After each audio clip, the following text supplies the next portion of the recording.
Dalai Lama once said, "We often add to our pain and suffering by being overly sensitive, overreacting to minor things, and sometimes taking things too personally." This is kind of part of the story of my life, for the longest time, actually. I've been aware of my sensitivity to things for very long, and have learned to chill and calm down. And for some reasons, when I see this, it reminds me of how foolish I was. Being overly sensitive to things is the equivalent of trying to cover things, to control things. We think we're being given the freedom of speech, but in fact, we're just about allowed everyone to state their likes and dislikes, and have turned it into a monumental moral code of right and wrong. What is it that social medias have really given us? I'm not even sure where to begin. I'm not even sure exactly the whole extent of where it reaches. I can only see what's going on my screen and what's being allowed for me to see. But I know that social medias have given me personally the right to express what I see and what I, agree or disagree with. The problem is that we consider it as definitive. That it's become a right to tell someone, "I don't like what you do. I don't like who you are."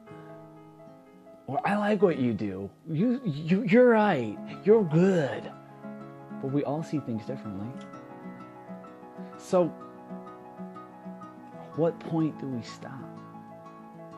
At what point is it okay? For years, there was this control.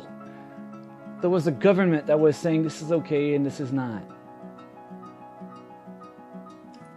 And I'm not even sure where to begin with that. Have we truly done the right thing? Maybe. Maybe.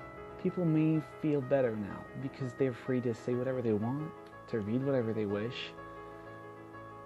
But even then, what you think is for you to think. You could share your ideas all you want. But when it comes to telling someone you're wrong to think this way, who are you to tell them they're wrong? Because in your mind, it's okay or not.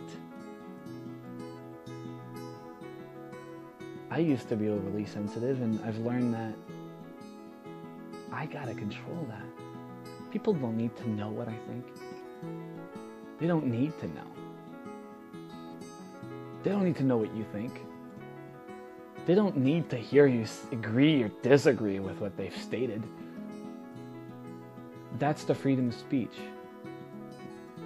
Is that people can finally say exactly what they're thinking. Yeah. But the moment you step in there and you tell them that's really wrong to think that way, you're taking that away from them. And you are using it for your own benefit. Bravo. Is that really what we're about? It makes me think. I'm not even sure anymore.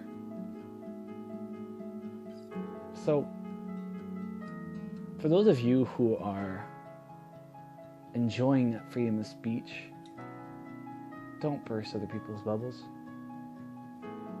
We all want to have it. We all want to share what we're thinking. I don't usually take that at risk because I've learned that I offend people. And I realize, you know what? It's okay to disagree. It's just wrong to tell someone that the way they think is horrible. Oh my gosh, you like hunting? That's so bad. You have to learn to treat animals better. So you're telling us that for the last 6,000 years and more, God knows how long, I'm going to go for at least 6,000 because as far as I'm concerned, that's where the whole Israel thing went, the Jews, and the whole history of what I can recall that we have has been wrong for all those years. So in a matter of one day, you want to make people stop considering that. Fine. It's okay to believe that. But you can't push it down people's throat. You want to share your ideas, great. But stop expecting everyone to agree with you, and stop expecting people to do what you do. That's where it stops. That's where it doesn't make sense. My name's Stibney. I like to stream online, and I like to do all sorts of stuff, and I like to be as creative as I can. And that was my message. That was my thought today. I hope you guys enjoyed it. You're welcome to follow me, Instagram, Twitter, Twitch. Peace out. Mwah.